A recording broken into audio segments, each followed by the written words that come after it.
Hello guys, ഇന്ന് നമ്മൾ ചെയ്യാൻ പോണ വീഡിയോ ഒരു ഇഡ്ഡലി പൊടിയുടെ റെസിപ്പിയാണ്. അത് നിങ്ങൾക്ക് ഞാൻ ചെയ്ത് കാണിച്ചു തരാം. അപ്പം നമ്മൾ ഇഡ്ഡലി പൊടിക്ക് ഇടാൻ പോണത് ആദ്യം ഉഴുന്നാണ്. ഇതാ തോലുള്ള ഉഴുന്ന്. ഞാൻ എപ്പോഴും ഇതല്ലേ ഇടാറ്. അപ്പോൾ ഒരു അര ഗ്ലാസ്, ഇതാ ഈ ഗ്ലാസ്സിൽ അര ഗ്ലാസ് ഉഴുന്ന് നമ്മൾ നല്ല കളർ വരുന്നവരെ വറക്കണ്ട.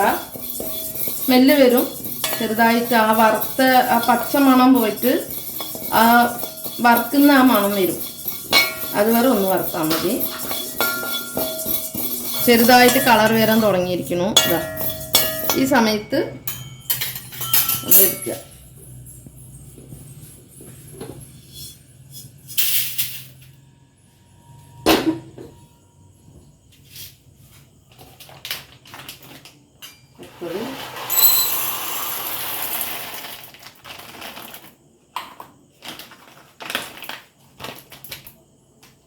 കടലപ്പരിപ്പ് ഒരു ഗ്ലാസ്.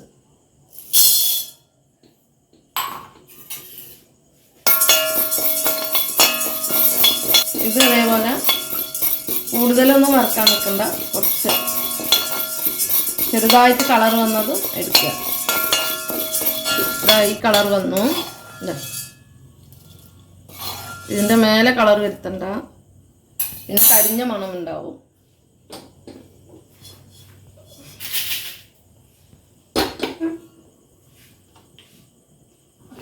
ഞാനിടുന്നത് അടുത്തത് ഒരു അര ഗ്ലാസ് പൊട്ടിക്കടലയാണ്.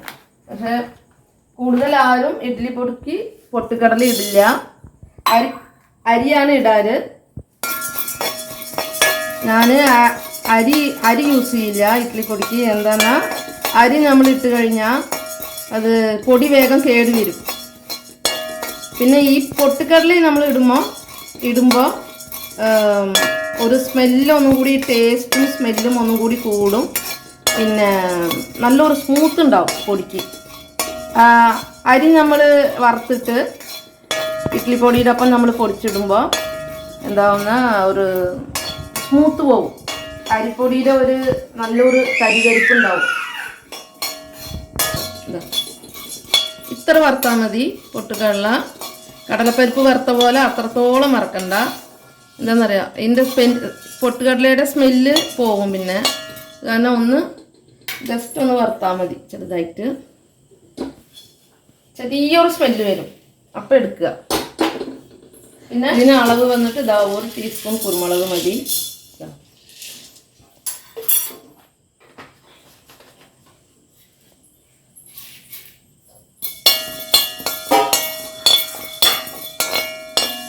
കുരുമുളക് ചെറുതായിട്ടൊരു സ്മെല്ല് വരും. എത്രയും പെട്ടെന്ന് ചൂടാവും. തന്നെ അറിയാം ഇങ്ങനെ ഇങ്ങനെ ശബ്ദം കേൾക്കണത്. അപ്പോൾ അതിൽ തന്നെ 1 സ്പൂണ് ജീരകം, 1 സ്പൂൺ ജീരകം മതി. ഇതൊക്കെ 1 സ്പൂൺ മതി. കൂടുതലിട്ട് കഴിഞ്ഞാൽ ആ സ്മെല്ലിന് ഇഡ്ഡലി പൊടിയുടെ ആ മണം പോകും. പിന്നെ ജീരകത്തിൻ്റെ മണം മാത്രമേ ഉണ്ടാവുള്ളൂ. കാരണം ഇതൊക്കെ 1 സ്പൂൺ മതി. ഇത് രണ്ടും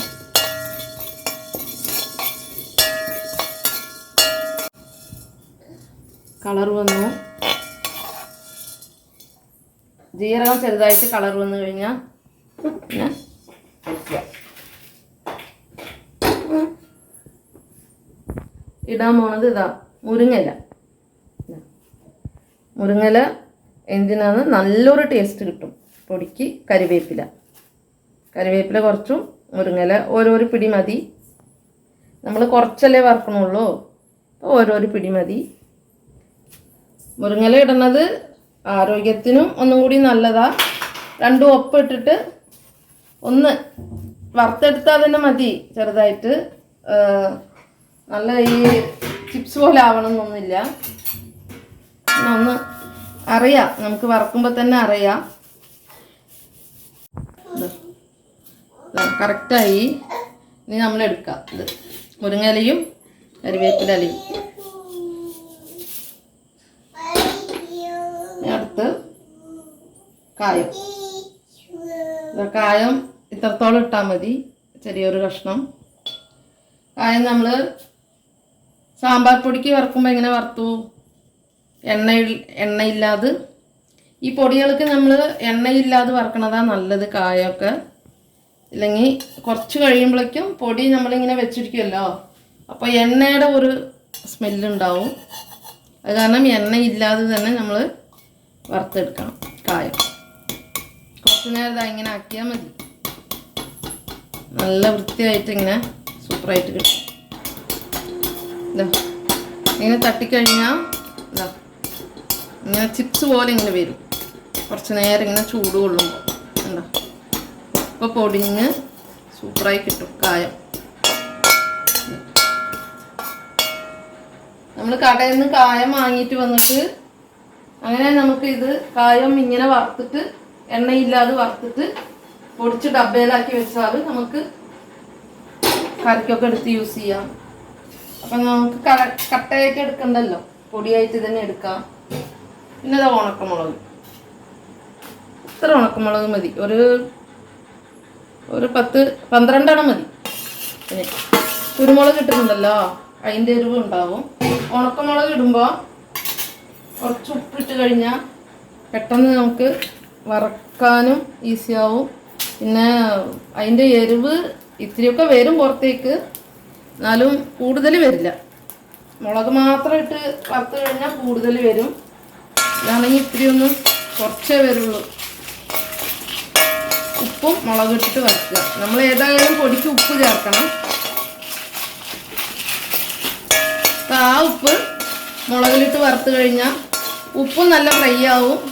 ഉപ്പിൻ്റെ ഒരു നനവുണ്ടാവുമല്ലോ, അപ്പോൾ ആ നനവ് നമുക്ക് ഇങ്ങനെ വറക്കുമ്പോൾ ഉപ്പിൻ്റെ നനവ് ക്ലിയർ ആവും.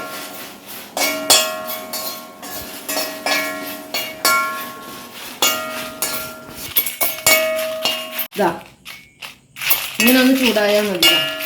കുറച്ച് നേരം ഒന്ന് സിമ്മിൽ വെച്ച് ഇങ്ങനെ ഇളക്കണം. ഇതാ ഇങ്ങനെ ശബ്ദം കേൾക്കുന്നുണ്ടോ? മുളക് ഇങ്ങനെ ശബ്ദം കേൾക്കുമ്പോൾ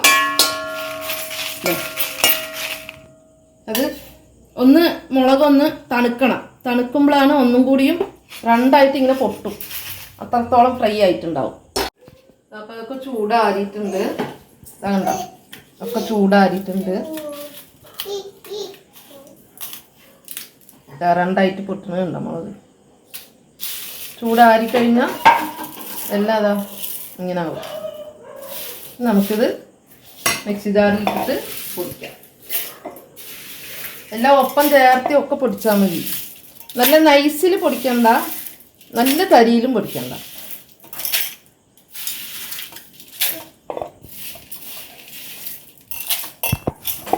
ഇട്ടിട്ടുണ്ട്, പൊടിച്ചിട്ട് കാണിക്കാം. ഇതാ പൊടിച്ചിട്ടുണ്ട് ഇഡ്ഡലിപ്പൊടി. ഇതാ പൊടിച്ചിട്ടുണ്ട്. ഇതാ ഇങ്ങനെ ഇതിൽ പൊടിച്ചാൽ മതി. നല്ല നൈസാക്കണ്ട. തരിയുണ്ട്, നല്ല തരിയും വേണ്ട കേട്ടോ.